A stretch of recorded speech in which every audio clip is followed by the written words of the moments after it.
Happy Saturday, friends. It's Christina from the Rust Covered Cottage. We're going to do another chippy canvas. I have a 10 by 12 stretched canvas that I had on hand. I got it at Hobby Lobby.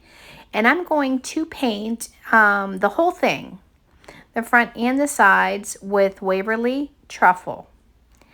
Once I get that done, I'm going to give it a good dry. I want to make sure that the entire thing is thoroughly dried. And then I'm going to take this piece of candle and I'm going to go around the outside edges. I do go really heavy with the candle wax because I like it to be real chippy. And then I'm going to take my Waverly in the color Celery and we're going to paint over that. And then we're going to dry that real good. And then we're going to scrape. I use a putty knife. And then we'll go over the wax. We'll go over the surface again with the candle wax. And I'm going to paint that with Waverly Cashew. This time I do paint the entire surface because I want the center to be light because of the image that I'm going to put on it. And the image that I am going to use, I got from Deco Designs, and I will include the link in the comments.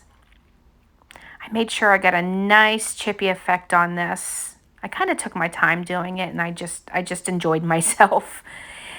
I'm taking my image. I printed this on rice paper and I'm just tearing the edges because I like the tattered look. I'm going to apply Mod Podge to the back of the image. I don't like putting it on the surface. You guys know I just like to put it on whatever I'm decoupaging if I can, unless it's a napkin or tissue paper. And then I get that placed, and then I just use my hands and a chippy brush, and I pounce and I brush. And then I'm going to take my heat tool and I'm going to dry it. Now I'm going to use Rust-Oleum Matte Clear, and I'm going to brush over the image because I'm going to use a stencil and I don't want it to tear the rice paper. So then I give that a good dry. And the stencil that I'm using, I'm going to include the link in the comments also. It's Amazing Grace, and it's a 2-part stencil. It also comes with like a music sheet. I give it a good fuzz, like 4 or 5 times, because it's a brand new stencil. And then I get that placed. And then the chalk paste that I use is the brown. I pull that off and there's no tears on my paper. Thank you, Jesus. And then I have the wild idea. Let's use our IOD molds that are called Classic Elements. And I use the IOD clay. Once I was done with that, I'm taking Waverly Plaster.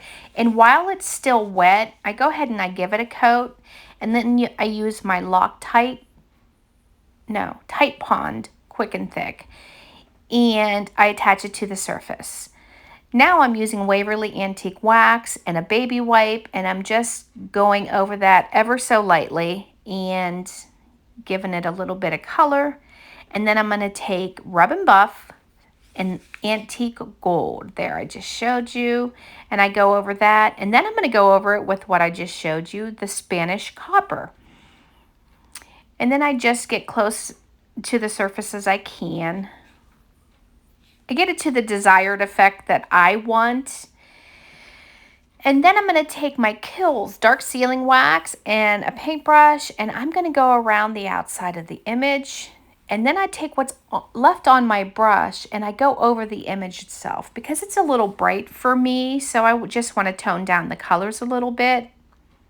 Y'all know I like the muted tones, so this was a little bright for me, but I made it work. And there's the finished product. Thank you guys for watching. I hope you have an amazing weekend. Bye.